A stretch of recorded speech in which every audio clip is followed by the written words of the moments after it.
Yeah, good morning, all. Last class we discussed stability criteria, and under that we discussed one method, that is root locus. No, sorry, route stability criteria. So next is root locus. Next is root locus stability criteria. So before going to root locus, okay. Now before going to root locus, we will revise one very important concept, that is relationship between root location and system response. Okay. So here I written a table. Okay. Here I written a table. So first column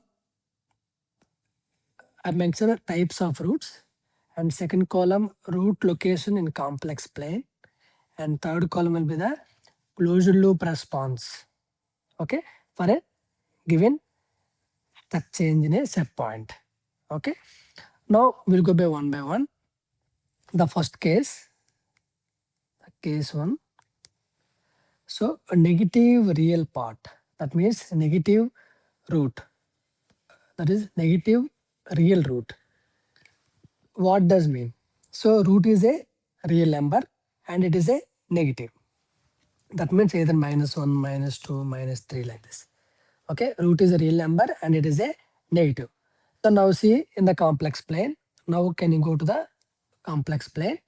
So this is a real axis. Okay, and this is a imaginary axis. Okay, if the root is negative, it lies in the left half of the plane. So, so directly we can say the system is stable.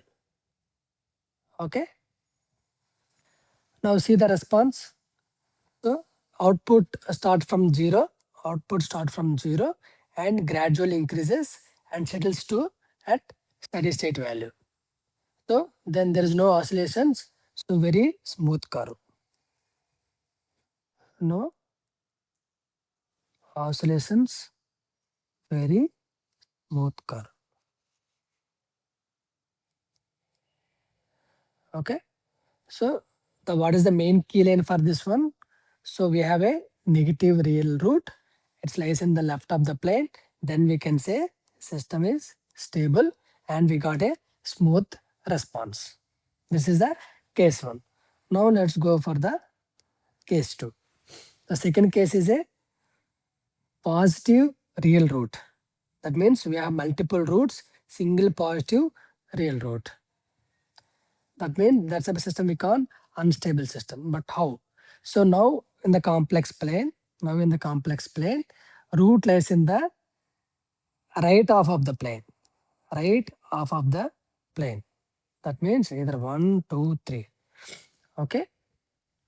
So what happened? System became a unstable. So now see the output.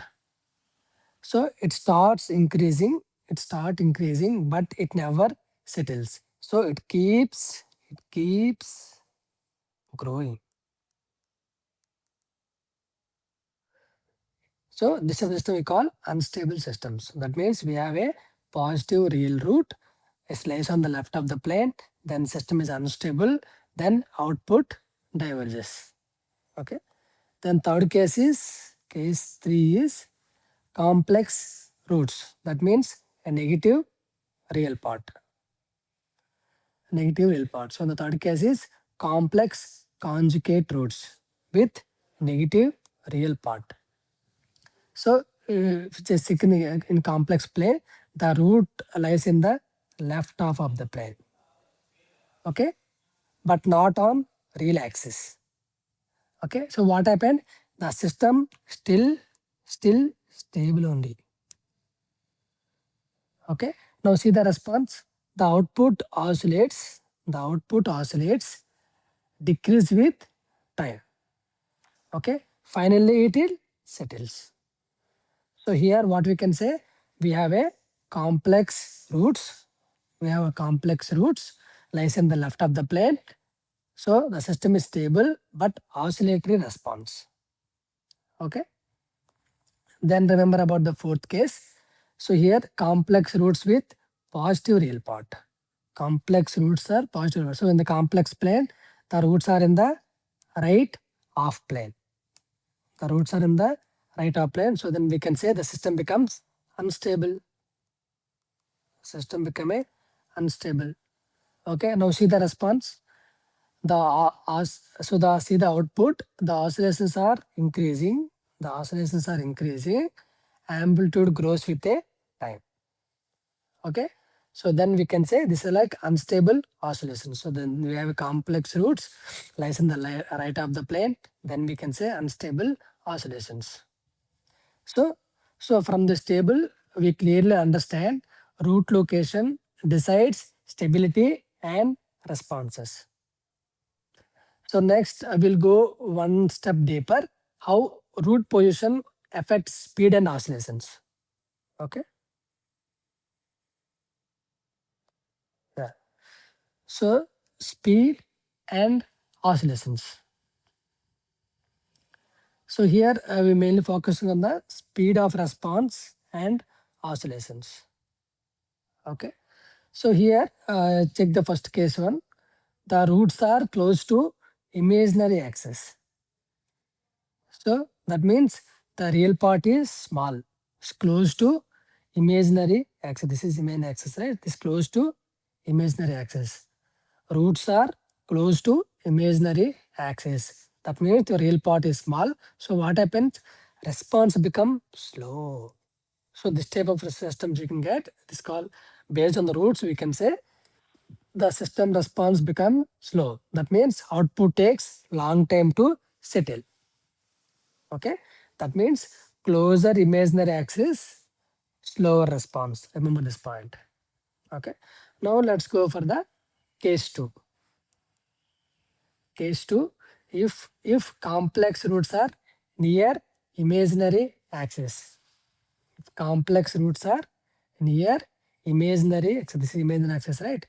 If complex roots are near imaginary axis, so that means oscillations are very slow, response is very slow, and system takes more time. Okay, so here complex roots near imaginary axis, slow oscillator response will come.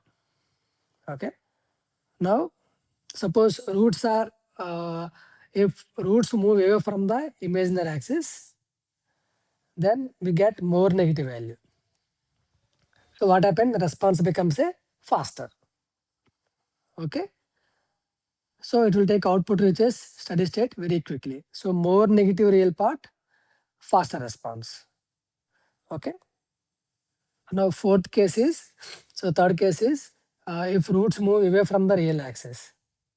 If roots move away from the real axis, so that means imaginary parts increasing. Imaginary part increases. So what happened? Oscillator response.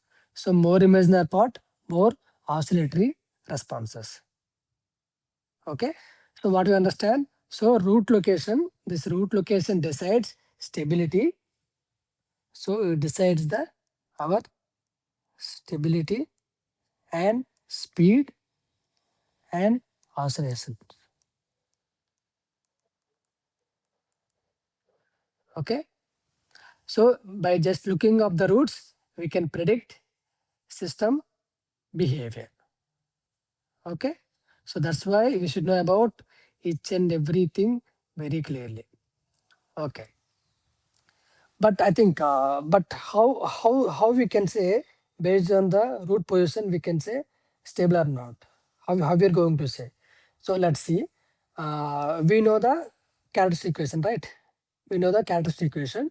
So from there we can say the system response e power st. Suppose we got system response e power st. So everything depends on this s value, right? So in the e power st, everything depending on the this s value. Okay, suppose if you just assume s equal to -2 we got. So then system response become a e power minus 2t, right? So now think carefully. So as time increases, e power minus st decreases, right? So it goes to 0. So what happened? System output settles. So that means negative real part exponentially decay. So system is stable. This is the reason behind this. So I would have explained starting itself, but anyway. So this is the reason behind how we can say if the roots are lies in the left of the plane, how we can say stable system or not. Okay. Suppose take root in the right of the plane. This one, right? Suppose if root lies in the, that means s equal to +2, right? So then response become e power 2t. So what happens as time increases? E power 2t increases. So it goes to infinite. So then output, output keeps growing and it's never settles. Keeps growing, it never settles. So positive real part, exponentially growth, and it's become a unstable system. Okay. Suppose in the case 3, what we discuss, so root is on imaginary axis. Root is on imaginary axis. That means suppose s equal to jw. No, not this one. Yeah. Or suppose if the roots are in the imaginary axis, in this case, you can just take about in these cases. If suppose roots in imaginary axis, that means s equal to jw, right? Then response become e power jw into t. So now we need to use using the Euler formula. What is Euler formula? That means cos omega t plus j into sin omega t. So what happens? So this becomes a pure oscillations and there is no decay and no growth. So that means system keeps always in oscillatory forever. So no decay, no growth and sustained oscillations. This is called marginally stable. So we can say marginally stable. So this is the way we should understand each and every concept more clearly. So always remember, this is very important, always remember,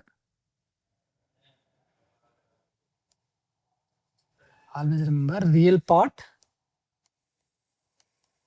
So real part decides growth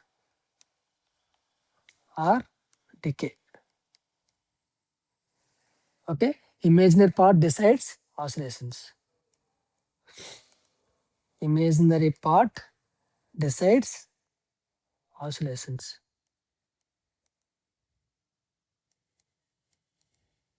Okay, real part decides growth or decay.